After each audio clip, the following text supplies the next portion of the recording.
एक रिसर्च में देखा गया है कि अमूमन 80% से ज़्यादा लोगों का स्टेमिना उनके एवरेज स्टेमिना से लो है।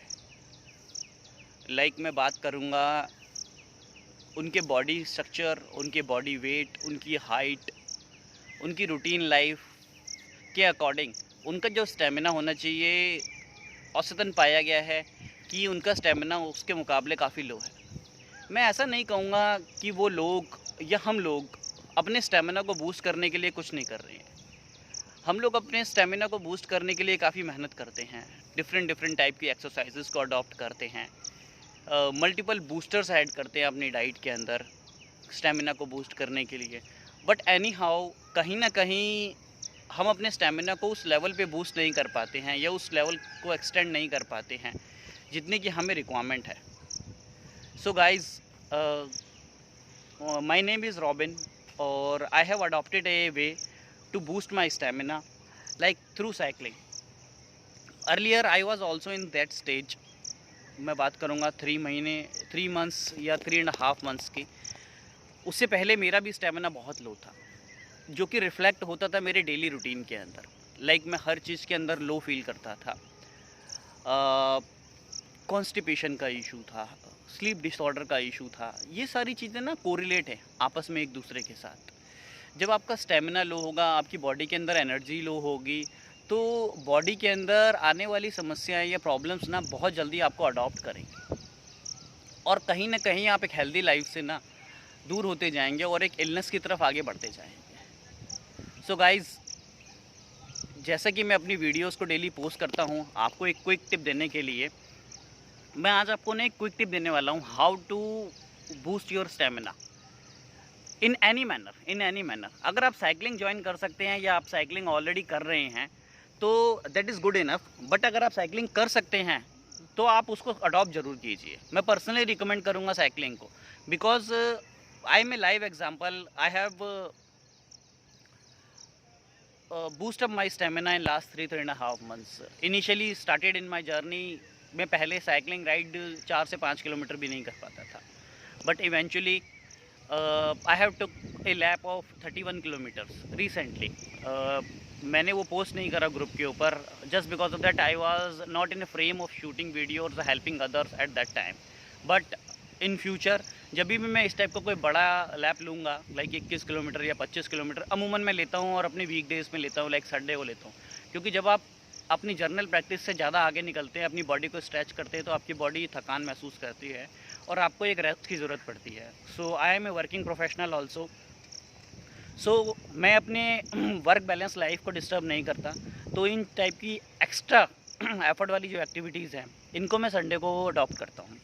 So guys, very soon I will take a big lap of somewhere around 21 kilometer, 25 kilometer और till my extent 31 kilometer. That was highest till now with this cycle। So I am just asking about that। I will share a quick tip with you। आप कोई भी exercise कर रहे हो, चाहे वो cycling हो, चाहे वो कोई भी एक्सरसाइज हो, you need to play a game with your body and with your brain. मैं एग्जांपल की बात करता हूँ, आप जर्नली किसी को भी पुशअप करने के लिए बोलिए, वो इनिशियली पुशअप करेंगे टिल हिज एक्सटेंट 10, 20, 30, 40। अगर वो फिटनेस है, अगर वो ऑलरेडी एक्सरसाइज मोड के अंदर हैं, तो हो सकता है 50 या 50+ भी। लोग 250-300 भी करते हैं generally, but after in a certain routine और प्रैक्टिशनर इनिशियली 10 से 20, 20 से 25। बट क्या होता है, फर्स्ट टाइम में जब आप किसी को भी बोलोगे, अपने फ्रेंड को बोलोगे कि आप पुशअप कीजिए, तो वो 15 से 20 पुशअप करने के बाद गिव अप कर जाएगा। गिव अप करने के within 2-3 second, 4 seconds you again ask him to 2 to 5 pushup more. क्या आपको लगता है वो 5 पुशअप कर पाएगा? आपको उसको मोटिवेट करना पड़ेगा। वो अपना गिव अप दे चुका है और उसके आपके मोटिवेशन के बाद वो 5 पुशअप और करेगा। That is the same thing that which practice has been adopted by the trainers आपके साथ और आपके ब्रेन के साथ यही एक्सरसाइज प्ले करते हैं। जब आप पर्सनली फील करते हैं कि आपकी बॉडी थक गई है, तो तो आपका ट्रेनर आपको गाइड करता है, आपको मोटिवेट करता है, एक पुश देता है, no you need to do 5। Then generally आप जिम के अंदर आप देखोगे या वीडियोस के अंदर जो जिम की वीडियोस आती हैं या मोटिवेशंस की वीडियो आती हैं, उसके अंदर यही होता है कि आपका ट्रेनर, आपका कोच, आपका गाइड, आपका मेंटर आपके एक्सटेंट को पुश कर रहा होता है, आपकी बॉडी को और पुश कर रहा होता है। No, just take a lap और लाइक 5 4 3 2 1, और इसके बीच में वो आपको हेल्प करता है और आपकी बॉडी को पुशअप करता है। सो गाइज, जब भी आप कोई एक्सरसाइज करते हैं या आप करना चाहते हैं तो उसको लैप में डिवाइड कीजिए।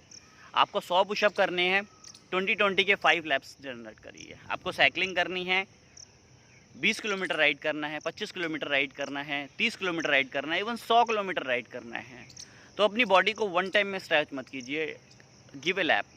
लाइक अगर आपको 20 किलोमीटर राइड करना है तो 5-5 किलोमीटर के बाद एक स्टॉपेज रखिए, अपने आप को रीबूस्ट कीजिए, रिफ़िल कीजिए with Electral, glucose, water, and again specially not recommended for sugar patients because it high content of sugar. आप मेरे पास जर्नली कल एक क्वेश्चन आया कि आप शुगर को प्रमोट कर रहे हैं, हाई कंटेंट को प्रमोट कर रहे हैं, ग्लूकोज को प्रमोट कर रहे हैं। जर्नली ये चीज़ नहीं होनी चाहिए, but that is the best source to dehydrate your body, because जब आप एक्सरसाइज करते हैं तो आपकी बॉडी से स्वेटिंग होती है और कहीं ना कहीं इलेक्ट्रॉल और ग्लूकोज आपकी बॉडी को इमीडिएटली उस लेवल पे लेकर आता है और आपकी एनर्जी को बूस्ट करता है। So guys, I am back on my topic that was basically the trick game। आप कोई भी टास्क लीजिए, कोई भी फिजिकल एक्टिविटी का टास्क लीजिए, उस टास्क को ना 2 पार्ट में डिवाइड कीजिए। फर्स्ट पार्ट कि आपकी बॉडी थकनी चाहिए, आपके मसल्स स्ट्रेच होने चाहिए और आपको एक लिटिल पेन शुरू होना चाहिए।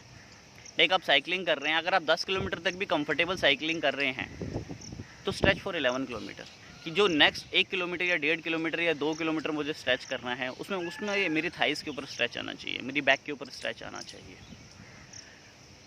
और वो गोल सेट कीजिए जो स्ट्रेच के बाद आपका ब्रेन सेट करता है। नहीं समझे? सिंपल भाषा में समझाता हूँ। अपनी बॉडी को थकाना है और अपने ब्रेन को जिताना है एक गोल के थ्रू। वो गोल कुछ भी हो सकता है, वो गोल 5 किलोमीटर भी हो सकता है, वो गोल 8 किलोमीटर भी हो सकता है, वो गोल 10 किलोमीटर भी हो सकता है। वो आपके बॉडी स्ट्रक्चर और आपकी क्षमता के ऊपर डिपेंड करेगा। सो गाइज, ऑलवेज रिमेंबर कि आपकी बॉडी थकनी चाहिए till up to your extent, and आपका ब्रेन जीतना चाहिए। जब भी आप किसी भी फिजिकल एक्टिविटी के अंदर अपने ब्रेन को जिताते हैं या एक गोल को अचीव करते हैं तो you feel personally A happiness and a success. और जब आपका ब्रेन किसी चीज़ को जीतता है ना, तो वो उस एक्टिविटी को और फास्ट करने के लिए, नेक्स्ट गोल को सेट करने के लिए आपको मोटिवेट करता है, अंदर से मोटिवेट करता है, आपके बॉडी के डोपामिन ड्रग को एक्टिवेट करता है, या सेल्स को एक्टिवेट करता है कि आज मैंने 8 किलोमीटर चला लिया, now next target should be 8.5 और 9 किलोमीटर। और जब आपका ब्रेन प्रिपेयर होता है ना चीज़ों को करने के लिए, तो आपकी बॉडी भी स्ट्रेच अलाउड करती है, बॉडी स्ट्रेच लेती है। Body is always waiting for your brain signals, so it's correlated with your brain signals. So immediately अगर आप साइकिलिंग स्टार्ट नहीं करी है अभी तक तो go for cycling. Age doesn't matter. आप ये मत सोचिए मेरी एज आज 40 की हो गई है, या मैं 45 का हो गया हूँ, या मैं 50 का हो गया हूँ, मैं साइकिलिंग कर सकता हूँ या नहीं कर सकता हूँ। मैं ये नहीं कहूँगा कि आप इनिशियली 50 किलोमीटर राइड कीजिए या 30 किलोमीटर राइड कीजिए। Start with 2 kilometer, 3 kilometer, 4 kilometer, but you have to make it as a practice. आपको इसको एक प्रैक्टिस बनाना पड़ेगा। So guys, for low stamina guys, I am giving ये challenge for coming Sunday. I am going on live. So जो लोग मेरे साथ, I belongs to basically Delhi and north part of Delhi, I belongs to Rohini. So जो लोग already cycling कर रहे हैं, they can join me, they can tag me, और they can share their contacts so that I can contact them, or I will share my contact number and link on the description also, so that they can connect with me in coming Sunday in my live ride, where I will share lot of tips related to the health. So guys, stay connected with me. और हाँ, जिन लोगों ने मेरा channel अभी तक subscribe नहीं किया है, do subscribe, share your comments, share your love. Thank you guys.